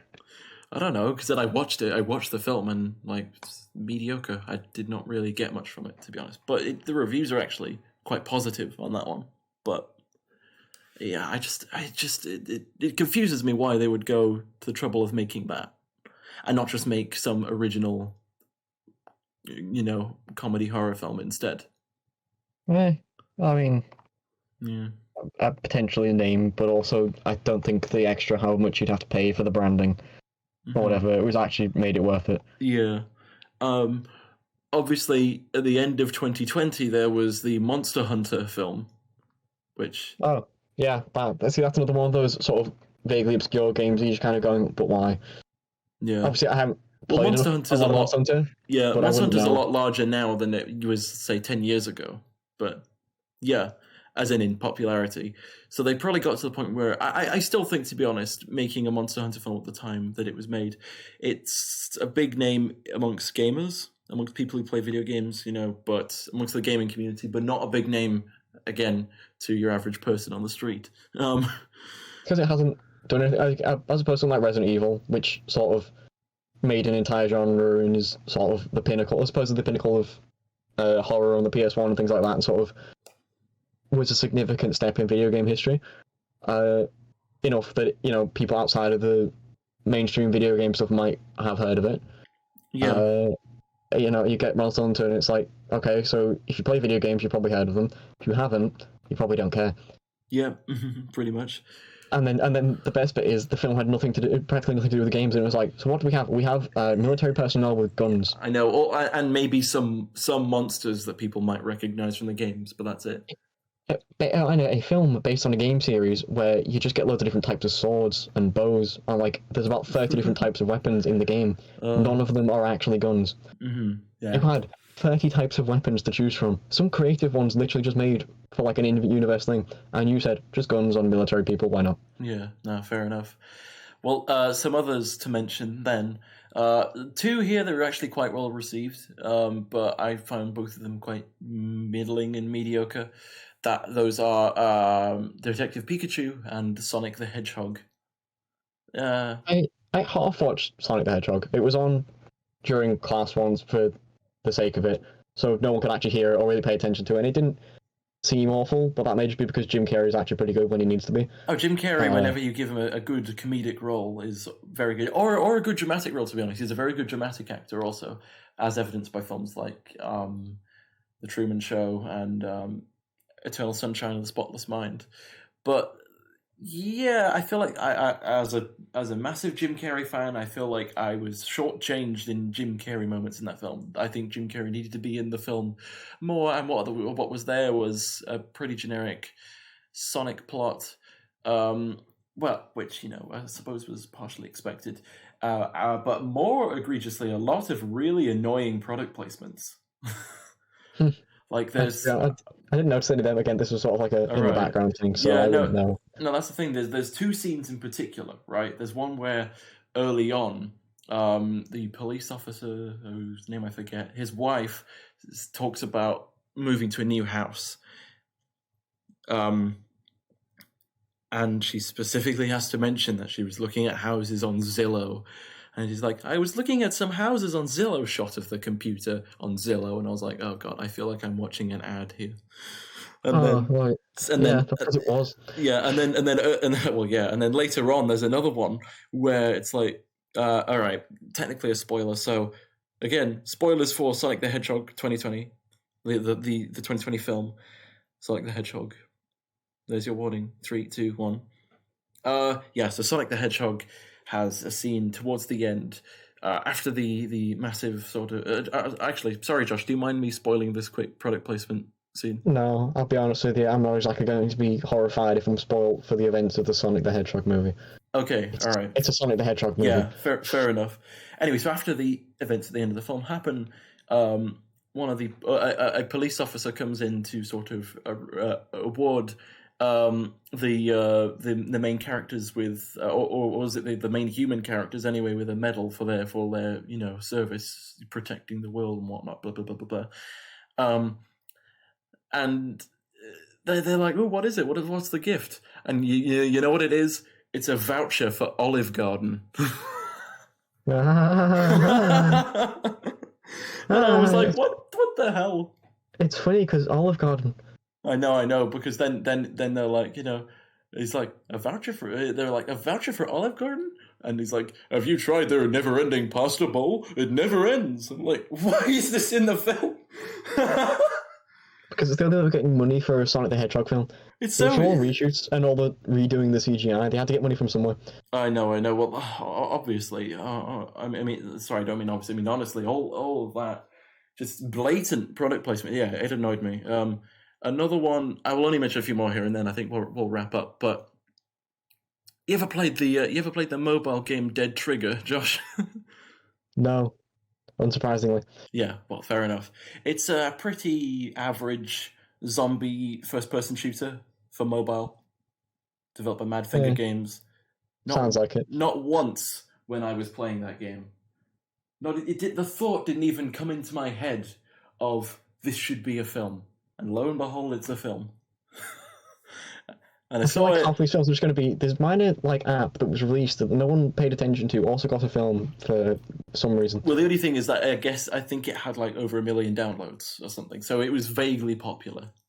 And 1 million downloads is not a lot as far as free-to-play games go. No, you're right. Mobile in terms of mobile statistics, it's not that much. I don't know actually how many downloads it had, but Dead Trigger 2 I know is very popular, or was very popular for a time. But yeah, starring Dolph Lundgren of all people, and it's not only a really really bad zombie action film, but also just the production value is shockingly low, right? Whenever guns are fired in this film, it is so obvious that they've just used a digital, a really bad. I wouldn't mind if they had used a CG gun effect, but they need to at least make them look convincing, and they did not look convincing in the slightest. And it was the same sound effect for the guns, which I know is a small thing to point out, but everything else about the film was just absolutely terrible. Whole thing's terrible. Also, weirdly, this makes sense, I guess, given that obviously anyone can play any console at any particular time, But usually, when consoles are featured in films or are featured, I understand in video game films that they feature whatever console, but there's an Xbox 360, an original model Xbox 360 at the end of Dead Trigger, and Dead Trigger was never on Xbox 360, and Xbox 360 also wasn't a current console when the film came out. So it's I don't mind seeing it there. It was cool to see an Xbox 360, but I just don't know what the relevance was. It's the only thing I could find.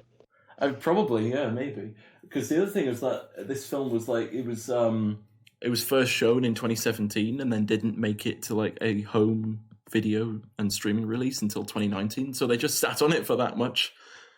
Jeez. Yeah, they had the premiere, and then it didn't actually. I mean, it must be that they didn't get a premiere in June of 2017, and then it came out May 3rd, 2019.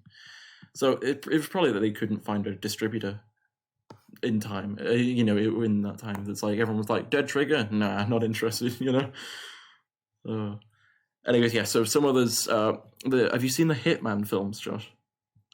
No, but I have seen a summary of them on Disney Plus, and I was a bit concerned by them, honestly. Yeah. I mean, as someone who hasn't actually played any more than about 10-15 minutes of a Hitman game, there was a lot of plot in there for a game that's basically just stealth and shoot. Yeah. No. Hitman Agent 47 especially kind of throws the whole stealthy angle of the games out the window, because there's a famous scene that's literally on the poster of the film. One of the main posters for the film, where it's a big standoff shootout in the middle of a in the middle of the road where, like, all the cars have paused and there's bad guys coming in from every angle, and Agent 47 is just shooting them all really, really stylishly. It's like, oh wow, really, this is what you wanted to do with a Hitman film. Yeah. Don't you know, Hitman, the stealth action game, is actually a third-person shooter. Yeah. You've been playing it wrong this entire time. Obviously, Uwe Boll made a bunch of bad ones. I was genuinely thinking a little bit ago when we were talking about cheesy dialogue in Resident Evil, I was going to say, I wonder when a House of the Dead film will be made. But forgetting, of course, that Uwe Boll made a House of the Dead film in 2003. And also, to mention a few of the others that he made Blood Rain, Alone in the Dark, Far Cry, Postal, In the Name of the King, a Dungeon Siege tale. I don't know where anyone got the idea to make a Dungeon Siege film, or a Postal film for that matter. Like, what is that idea from? Anyway. Clear popularity and lack of controversy over the Postal franchise. Mm-hmm. Well, also, clearly it wasn't a well-known enough name, and the reviews were terrible, as we all know, because this is one of the biggest differences between budget and box office I think I've ever seen. $15 million budget, $146,741 made. Worldwide. I don't... About 4 people watched it. Yeah. I don't know, maybe like, I don't know, 400. If that. I don't know, in cinemas there, yeah. And quickly, some others. The Tomb Raider films, obviously, Tomb Raider has quite a history in film. The first two with Angelina Jolie, and then the reboot film with Alicia Vikander. The Alicia Vikander film, I think, is actually quite good. And then well, as a Tomb Raider adaptation. That said, though, I've not even played the Tomb Raider 2013 game that it's based on yet. So, it was an okay video game adaptation. It was an okay film. And the Angelina Jolie starring Tomb Raider films are good as simple turn off your brain popcorn entertainment, I think. Yeah, there are a few. I remember 2016 in particular was a big year for video game movies, or at least it seemed like it was going to be a really promising year for video game movies, because out of the gate we had Ratchet and Clank, the Angry Birds movie, Warcraft, an Assassin's Creed released theatrically that year, and then elsewhere there was also, the Endgame before Endgame, Dead Rising Endgame, which is a sequel to Dead Rising Watchtower. Those Dead Rising films, I think Watchtower's alright, but Endgame's not that great, I don't think. Assassin's Creed was pretty dull, I reckon, but I didn't hate it. That even happened. You forgot that happened? That just happened that I entirely forgot, because there was so much nothing related to like games I've never played or really cared about, so I would never know. Yeah. No, actually, Assassin's Creed was okay, but still not the best. Warcraft, I didn't know, and I don't know anything about Warcraft lore. I didn't know anything about it at the time, so I was just completely confused about what was going on for the whole film. Although I've talked to Warcraft fans who've seen that film, and they also don't like it from my experience. So yeah, that's that really. And I pretty much haven't seen the rest of the video game films. There are a few still slated on the horizon. Obviously, Uncharted in 2 weeks, as I said. Sonic the Hedgehog 2 will be coming in April, which will be probably quite fun. Decent enough, I guess. And the Borderlands film, as he mentioned. Eli Roth, to be honest, of anyone, he's a all right choice to direct a Borderlands film, because he's known obviously for directing quite grindhousey type films, which I know is not necessarily the only angle that Borderlands goes for, but still. It's not even an angle Borderlands ever went for. It's not explicitly gory. There might be sort of dark humor. Well, no, you're right. Not necessarily. What's it called? Facebook shooty, whose entire thing is he wants to get shot in the face, and things like that. And that's like sort of slightly more graphic bits in the game. And there's a reason why it's an 18, but yeah. Also, it's a comedy film. Well, if you're going for a Borderlands film, you go for a comedy action thing for it. Yeah. But, I don't think excessively violent is how you go that way, but maybe it's fine. No, you're right, actually. Yeah, I don't have the most experience with the Borderlands franchise, not as much as you do anyway. And so, yeah, but I don't know. Just to me, it felt like Eli Roth, from what I know, is not the worst choice for director. But yeah, was it the cast of Cate Blanchett, Kevin Hart, Jack Black, Jamie Lee Curtis? Oh, wait, Jamie Lee Curtis is in it? Who's Jamie Lee? Dr. Patricia Tannis. Oh, God. See, I've now actually... That means something to me because I've actually, watched the Halloween film. Mm-hmm. So I know what Jamie Lee Curtis is at least mildly capable of, and... there's another case of she's not that old. Mm-hmm. Jamie Lee Curtis is how old? Like 60-something, I bet? Yeah. It's grey, his hair's going grey. 63. She's... Tannis is kind of spunky and short-haired and quite young. Mm-hmm. So everything that Jamie Lee Curtis isn't in her films. Right. It's all just... Like, every casting choice, when I've been sitting here hearing them, I've gone, either maybe, and oh my god, why? Why did you look at this and go, yeah, that's fine? Did you just go, well, they look a bit like them? Yeah. It feels like one of those casting choices of, I've been hired to direct this film, I've never played the game, or I played it once, or like looked up a quick trailer for it and went, I see what this is about. Yeah. Sort of choices. No. Hang on, I've got a better list of here. Anyone else that's a bit stupid, decision-wise? Actually? I either don't know. Kevin Hart as Roland's a bit questionable. Mm-hmm. Roland is like the most serious character in the entire series. Right. Or at least one of them. And you don't go, Kevin Hart, the serious actor. No, you don't, exactly. But I don't know, actually, if he's been in any dramatic roles thus far. Maybe he's yet to prove himself. I don't know. I just, like, a lot of these, maybe I haven't seen him in the right roles to understand whether they're worth it. Mm-hmm. But a lot of them is just a lot of staring at it going, why? Right. You could have found better people for this, so why? Yeah.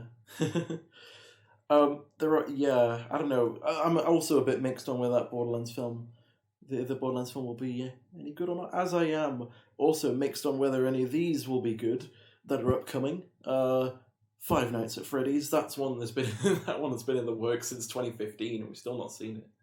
Well, there've been films like apparently there was a Nicolas Cage film that was very similar to Five Nights at Freddy's in concept. Yes, that's right. Everyone just assumed was like what became of the film because it's never been heard of. Oh yeah, although it's in development. Yeah, no, the Five Nights at Freddy's film is reportedly still happening, but yes, that was Willy's Wonderland that came out last year, which is essentially the plot of Five Nights at Freddy's except that there's a group of people that come to just destroy the animatronics, really, but that's it.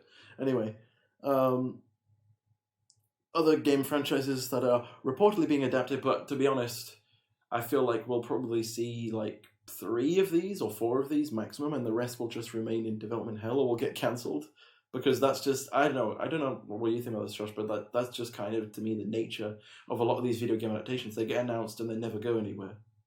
Oh, yeah, there was apparently a Portal and a Half-Life film being done with J.J. Abrams. In the same way that Half-Life 3 was definitely made. And Portal 3 is still in development, guys. Don't worry about it. Yeah. So, according to these Wikipedia listings, which are sourced, and the sources do seem credible, Gears of War is going to be adapted as well. Oh, that's going to be bad. It's based off a shooter franchise. It's not going to be good. Yeah. Also, this was a recent announcement, actually. Ghost of Tsushima, directed by Chad Stahelski, director of the John Wick films. See, that might work. I didn't do a lot with Ghost of Tsushima. I got a little bit past the tutorial and just stopped for one reason or another, probably because I'd also bought Sekiro at the same time and just wanted to play that instead. Right. And it was a very pretty game, but once you get past how pretty it is, it's still just a very basic open world game. The combat's a bit funkier. It's kind of, again, more reminiscent of Sekiro, which I didn't know at the time of buying it, but yeah, it's other than having slightly more unique combat than most games, it's just very pretty. Mm-hmm. And that's kind of it. Instead of having a compass on your HUD, you swipe on the touchpad, and then wind blows the leaves in the right direction, and you follow the leaves, and that's like, yeah, okay, it looks nice. But all it is just another version of the objective marker. You can make it look pretty. Doesn't mean it isn't just the same thing. Yeah. And then, you find the camp somewhere, and you do the general, oh, look, here's a camp, and then you kill it, and then you go, there's 20 more, go and kill them too, and you go, can't be bothered. So, I don't know if the plot got any better, but at least if they did it, the bare minimum would be the film would have to look nice. Yeah. Oh, yeah. Definitely, they'd have to get the visual aspects down to a T, yeah. So some others here, obviously, there's been a Just Cause film in development for a long time. I kind of feel like that's going to fall flat on its face because, to me, Just Cause is a very gameplay-centric franchise. The stories are often very, underwhelming and generic. And it's all about the grapple hook, parachute, action gameplay, But we'll see how that goes. I'm not holding out any hopes for it. Also, not holding out any hopes for a Just Dance film adaptation. Where the hell are you gonna go with that? Oh, no, I'm sorry. What? What? No, I'm sorry. What? Yeah. No, that's not. No. Yep. You don't. It's just people running around in just some green suits. Like, what?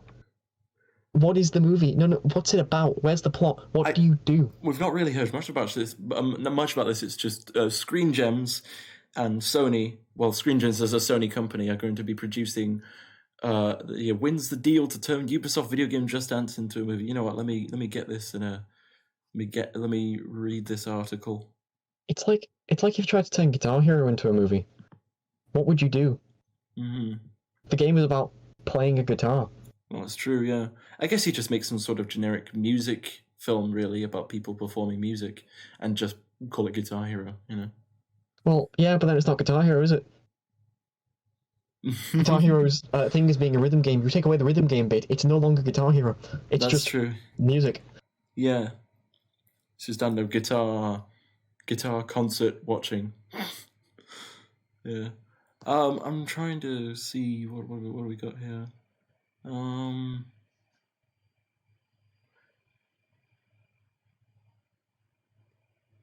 Yeah, there's nothing really about it. There's nothing really about what the film is going to be like, but because they don't have an idea. They've just spent money on something that shouldn't exist and can't exist. Fair enough. This was 2019, and I'm not sure. I would have to Google it to see if there's any news since then. But anyway,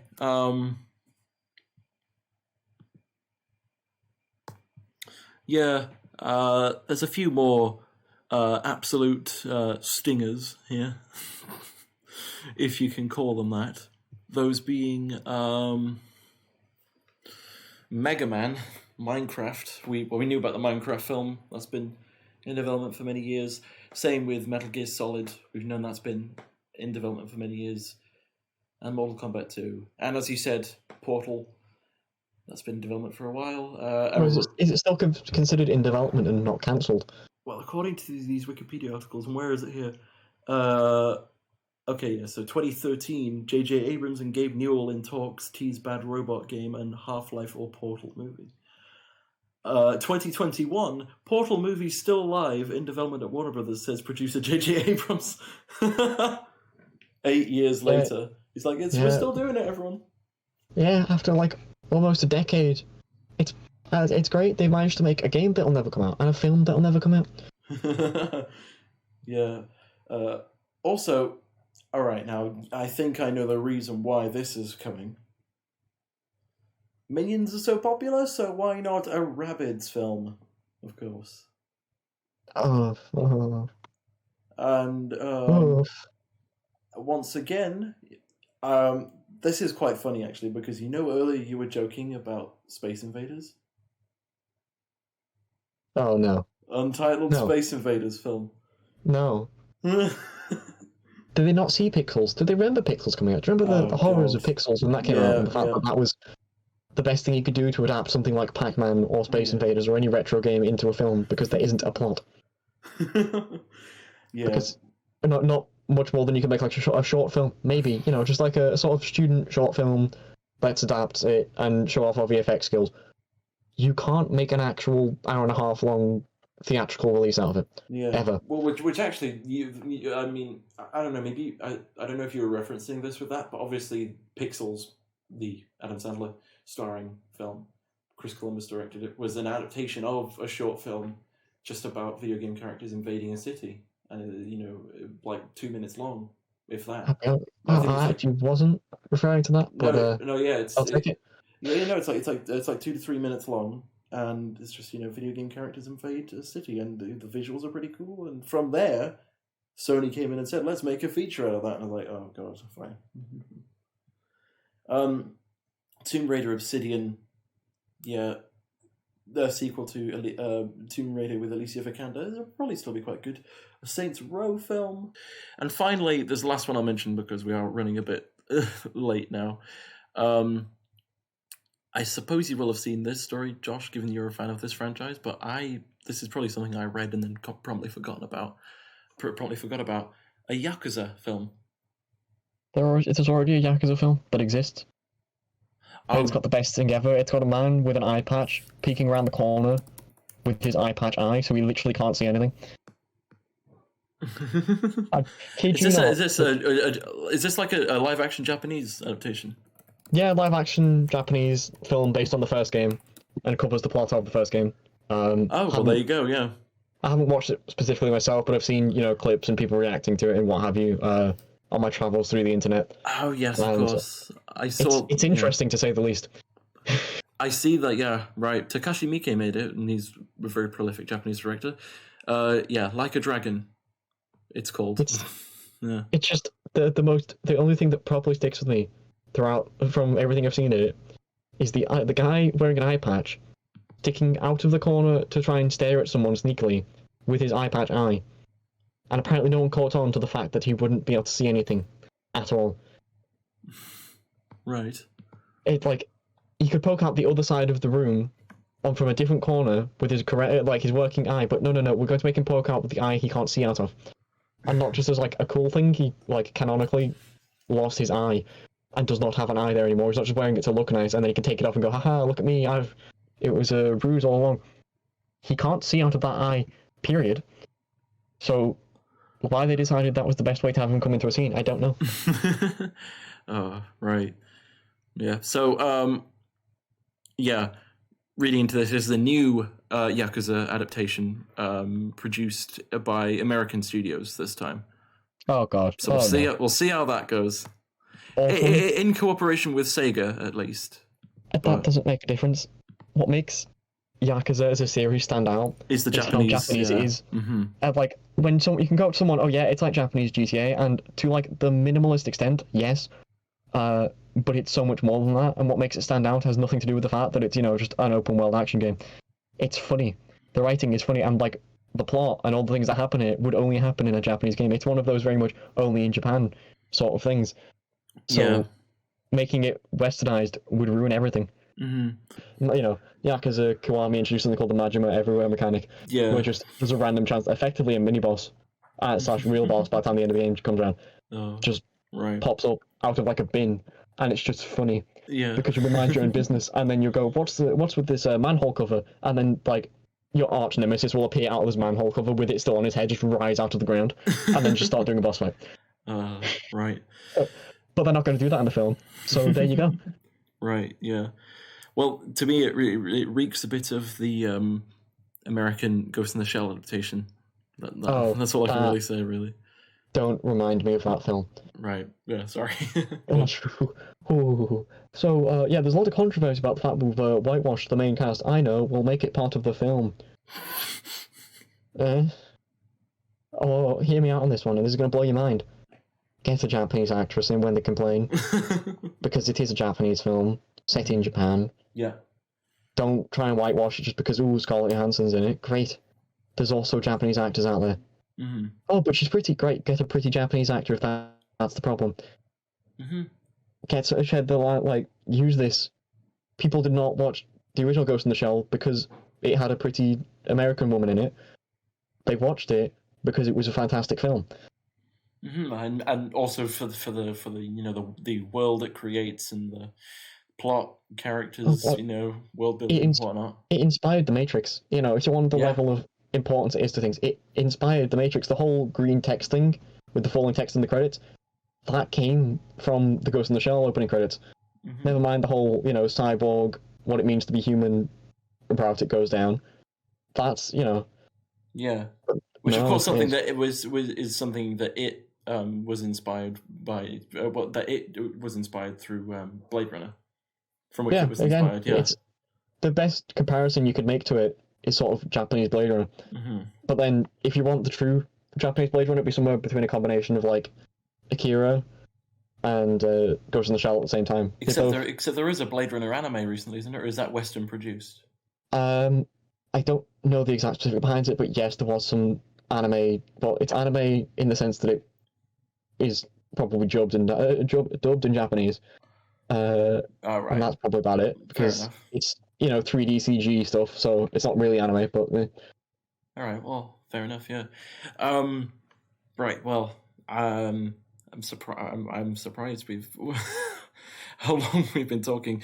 It's we've just gone over the 2-hour mark, so I reckon it might be time to wrap up the podcast now. We did have a few more topics to talk about, actually, but to be honest, I think making this a video game movies podcast feature, or making that the main feature of the podcast, goes pretty well. So to me, I think my conclusion is that the reason, and I know this is not a question I really started out from the offset, so I apologize for the my disorganization of this segment of the podcast, but